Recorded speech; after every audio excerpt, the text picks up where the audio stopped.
Salut tout le monde, j'espère que vous allez bien. Aujourd'hui on se retrouve dans cette nouvelle vidéo pour faire une vidéo que j'ai pas faite vraiment depuis des lustres. La dernière fois que j'ai fait cette vidéo là c'était également pendant ma période de révision de partiel.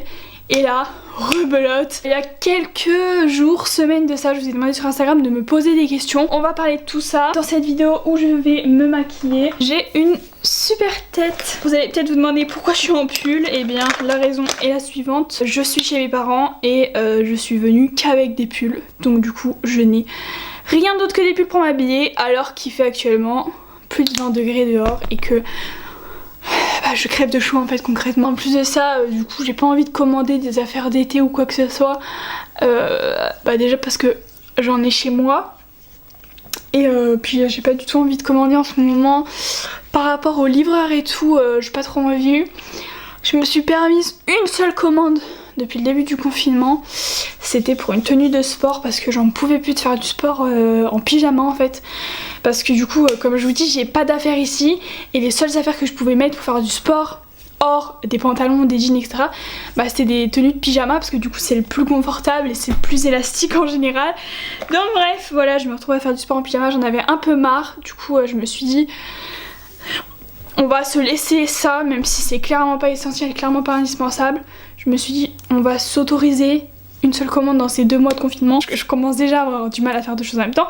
Du coup, alors, le fond de teint que je mets, c'est le Always Fabulous de chez Bourjois. Ça fait quelques temps que je le mets, il est plutôt bien. Je l'avais reçu en partenariat, il est bien. Je sais pas si je le rachèterai. Il est plutôt couvrant, la couvrance elle est modulable. C'est ma teinte. On va maintenant aller dans les questions. Je vais réussir à faire des trucs en même temps. Suivez-moi sur Instagram. Je vais vous mettre mon nom sur l'écran, mon nom Instagram sur l'écran. Là, je suis en train de me maquiller et je me dis on va faire d'une pierre deux coups. Je vais en profiter pour faire un post Instagram. Je vais essayer de faire d'autres posts que des selfies parce que moi, ça me saoule un peu les selfies. Maintenant, du coup, je passe à l'anti-cerne. C'est le Always Fabulous aussi, sauf que ce coup-ci, c'est l'anti-cerne. Ma teinte c'est quoi? Ma teinte c'est sans ivoire. Donc on va répondre aux questions, on va y arriver. Alors déjà vous m'avez posé beaucoup la même question. Et je sais pas, ça me fait plaisir parce que genre vous suivez grave. Vous m'avez grave demandé si j'étais toujours avec mon copain. Et bien la réponse est oui. Je suis toujours avec, j'habite actuellement avec. Enfin actuellement non du coup. Parce que du coup on s'est confinés chacun dans notre famille. On a quitté notre appartement pour retourner dans notre famille quoi. En fait on avait quitté notre appartement quand le président a dit que... on n'avait plus cours, les facs et tout allaient fermer. On avait quitté notre appart et du coup quand le président a annoncé le confinement, du coup on était chez nos parents déjà. Ensuite, comptes-tu reprendre un rythme de vidéo comme avant? Alors il faut savoir que avant, déjà ça fait longtemps que j'ai pas un rythme de vidéo comme avant. L'année dernière déjà je crois ça a été un peu compliqué YouTube parce qu'avec la terminale et tout, le bac etc. Je m'étais mis une pression monstre, je travaillais sans arrêt et YouTube c'était clairement plus la priorité. Comme ça l'avait été quelques années auparavant. C'était pas ma priorité en fait, mais en fait j'avais le temps pour le faire bien. Enfin vraiment, du coup ça fait que c'était pas ma priorité, mais en fait j'avais totalement le temps de le faire. Ça fait longtemps que j'ai plus du tout un rythme de vidéo comme avant, parce que du coup là avec... mes dernières années de lycée et tout, j'avais un peu du mal à suivre YouTube. J'aimerais énormément pouvoir poster donc une fois par semaine parce que c'est vrai que pendant des années et des années j'ai posté une fois par semaine, c'était soit le mercredi soit le samedi je crois. En gros j'aimerais vraiment pouvoir poster une vidéo par semaine mais c'est compliqué, je sais pas quand est-ce que je pourrais reprendre un rythme de vidéo, s'il faudrait que je m'organise encore mieux dans ma vie de tous les jours, j'en sais rien. Alors ensuite j'ai une question assez intéressante, est-ce que tu continues à bien bosser tes cours en ce moment ou tu lâches un peu? Donc du coup avec le confinement, je vais un peu vous raconter comment ça se passe. Donc en gros pour ceux qui le savent pas, moi je suis en fac. Donc je suis en première année de licence Infocom. D'ailleurs si vous voulez je pourrais vous en parler un peu mais je pense pas tout de suite. D'ailleurs je crois qu'on me demande d'en parler. Mais bref, je peux pas en parler et vraiment en détail maintenant parce que c'est que ma première année et je pense qu'en vrai je pourrais vous en parler à la fin de ma 3e année, vous faire un bilan, vraiment vous en parler clairement dans tous ces détails et tout pour un peu vous motiver, pour ceux que ça intéresse bien évidemment. C'est la première année, je me trouve pas encore légitime en fait à en parler tout simplement. Pour répondre à la question, si tu continues à bien bosser ou si je lâche un peu, en fait je suis en fac et pour ceux qui connaissent un peu le système de la fac, Là ils sont un peu dépassés en fait par tout ce qui se passe. Les premières semaines je recevais quelques cours et encore je recevais pas du tout tous les cours. Et en fait il faut savoir que j'ai jamais fait de visioconférence, quoi que ce soit, enfin de visioconférence, de visio quoi, de cours en visio, j'ai jamais fait ça, ça a jamais été organisé en tout cas par ma fac, par ma licence quoi. Juste je recevais quelques cours par mail mais et encore c'était pas tous mes profs, il y a des profs j'ai jamais eu de nouvelles d'eux, concrètement ils nous ont jamais rien envoyé. Donc j'espère qu'ils vont bien. Déjà à partir de ça, c'est un peu compliqué de bosser quand les profs n'envoient plus les cours, quand t'as plus de nouvelles d'eux, quand c'est un peu compliqué quoi. Après au bout de quelques semaines, il y a des profs qui ont donné un peu de leurs nouvelles et qui nous ont dit en gros qu'en fait les partiels ça serait que sur les cours qu'on a vus en classe quoi, et qu'ils enverraient plus de cours et tout. Déjà à partir de là, j'ai commencé à recevoir encore moins de cours que ce que je recevais de base. Là je vous filme, on est le 22 avril.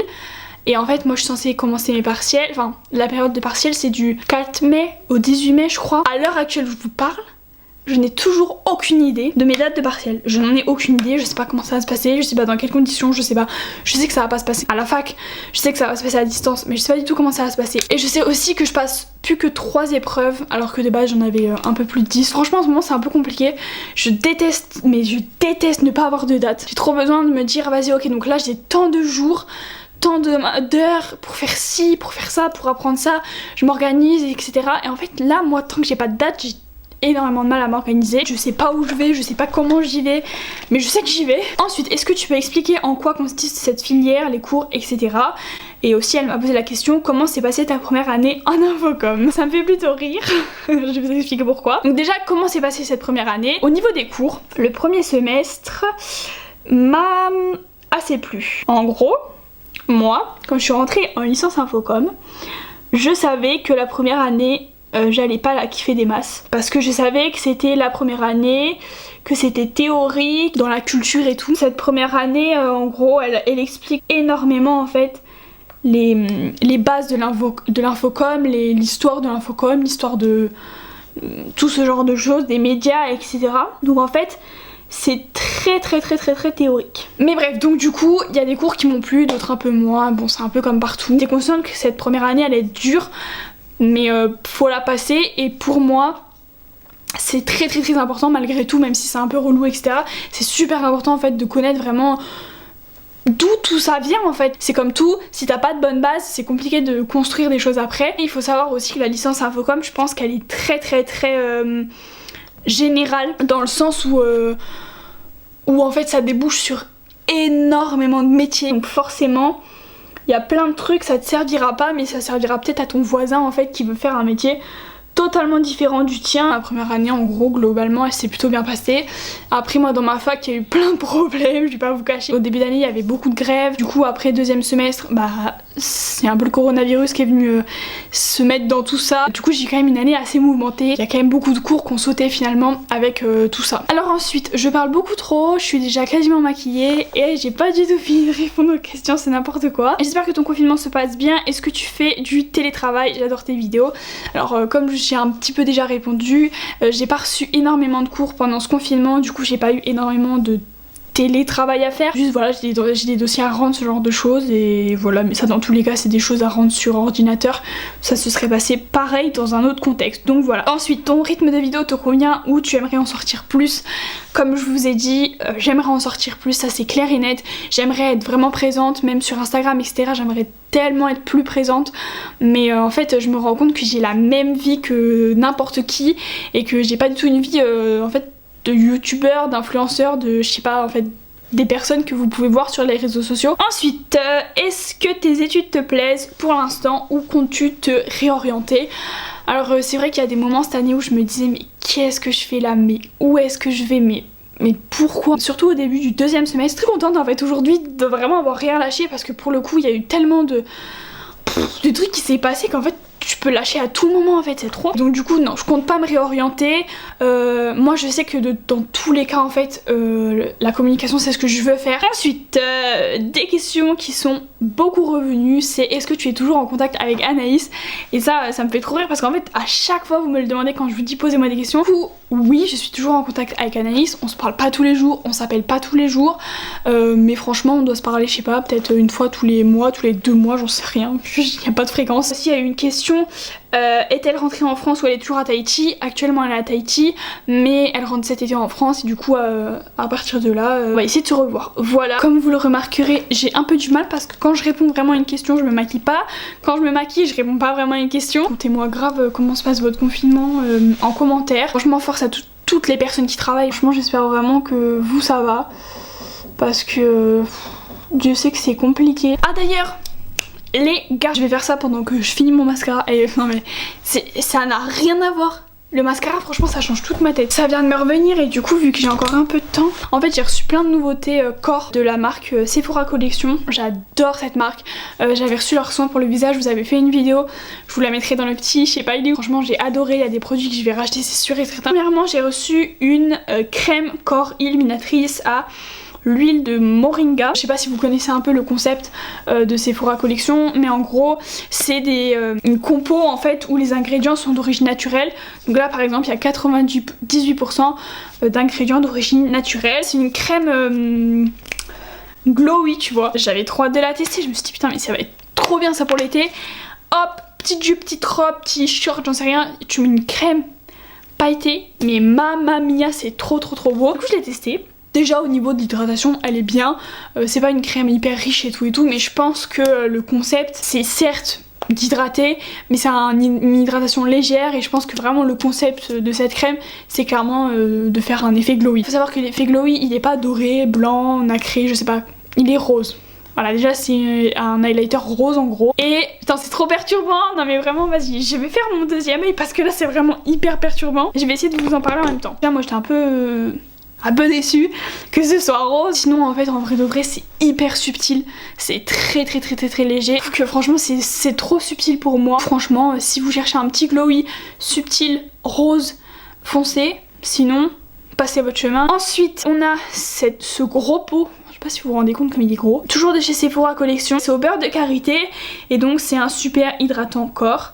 Et donc là il y a 93% d'ingrédients d'origine naturelle. Ça pour le coup gros coup de cœur, j'adore, je kiffe. Moi j'ai la peau super sèche, c'est une catastrophe. Pour le coup ce produit là m'hydrate vraiment bien. Ensuite je vais vous parler d'un gommage pour le corps, donc au sucre, donc toujours de chez Sephora Collection. C'est au sucre de canne, il a une odeur chelou. Au fait ça sent bon, la petite crème là ça sent bon aussi. Sinon au-delà de ça, au-delà de l'odeur, c'est un super exfoliant, c'est des grains moyens et je trouve ça trop bien, ça là avec l'été et tout. Les gommages pour le bronzage et tout c'est trop important. Ensuite j'ai reçu donc toujours de la marque Sephora ces produits là que j'adore depuis des années. C'est les rouges veloutés sans transfert de chez Sephora et c'est la teinte numéro 17 et en fait ils ont fait des crayons qui vont avec, donc c'est juste super. C'est ce que je porte dans ma dernière vidéo, j'écoute vos sons. Il est assez foncé, c'est un rouge quand même vraiment foncé. Bah de toute manière le nom c'est Dark Red. Moi je sais que c'est pas un truc que je porterai tous les jours mais j'aime bien de temps en temps voilà porter ce genre de couleur. Ensuite pour finir j'ai reçu donc tous les produits que là je vous montre c'est des produits que j'ai reçus gratuitement. Je suis pas du tout payée pour vous en parler mais voilà c'est des produits que j'ai reçus gratuitement. Pour finir j'ai reçu de la part de My Clarins ces deux petits produits. Le premier produit c'est un soin ciblé pour les imperfections, donc c'est le Clear Out, ça se présente comme ça. C'est juste super bien, vraiment j'adore. Tu le mets sur ton petit bouton et le lendemain ton bouton il est sec et après tu le remets le soir même ou comme tu veux et après ça disparaît petit à petit. Ça pour dire que franchement si vous cherchez un bon produit qui enlève vos imperfections, foncez, le Clear Out de chez My Clarins est super bien. Ensuite pour terminer j'ai reçu ce petit produit, c'est le Poreless, c'est une gomme pore et matité et alors ça c'est pas un truc à mettre tous les jours, enfin personnellement non, mais franchement pour les petites occasions et tout, un super produit, ça fait son taf. Je suis vraiment trop contente d'avoir reçu tout ça, merci beaucoup aux marques. Sinon j'espère avoir répondu à peu près à toutes vos questions. J'ai essayé un peu de cibler les questions qui étaient posées le plus. J'espère que de votre côté tout se passe bien, j'espère vraiment que votre famille va bien, que vous allez bien. Sinon on continue à se suivre sur Instagram, donc voilà, donc on a Instagram CoralineYTVV, n'hésitez pas à venir me suivre. En attendant une prochaine vidéo je vous fais des gros bisous, faites attention à vous. Pour ceux qui sont confinés, restez chez vous. On se retrouve bientôt. Bye.